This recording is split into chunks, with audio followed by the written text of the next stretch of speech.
So natakaroon sa Talisayan, Misamis Oriental. So nindot kayo lahang lugar diri. So na diri ang makasaysayan nga simbahan, ang St. Mary nga eskwelahan ug diri sa daplin sa kadagatan. So grabe ka solim ug grabe ka hinlo nining dapita, tas puno pa yung kay kahoy. Kita nato ang mga karaan nga Talisay. Karaan gyud siya, ako gyud kay siya nga Talisay. Pinanan ni katuig gyud.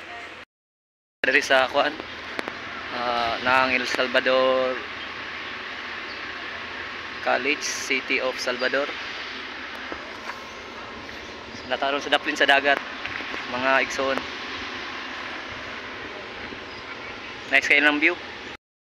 Nakaroon diri sa Bisaya, Agusan, Misamis Oriental. So nakakanindot kayo na kuan. So padung karon sa dagat. So nindot kayo lang ang view. So kalayan sa Ginoo, nakasabay gyud ko sa mga Catechist Ministry of St. Francis of Assisi, Agusa, St. Francis of Assisi Parish, Agusan del Sur. So ang view, nice kayo ang ambience. Grabe ka power. Nice kayo ang view sa ilahang lugar diri sa Talisayan, Misamis Oriental. So hangin kayo yun, maka-refresh.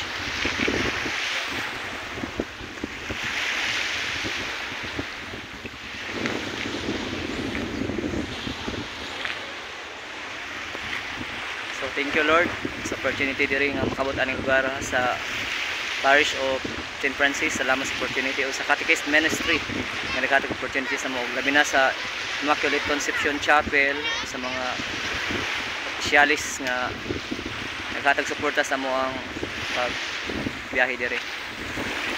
Thank you and God bless. Salamat sa pagtanaw o mabuhay.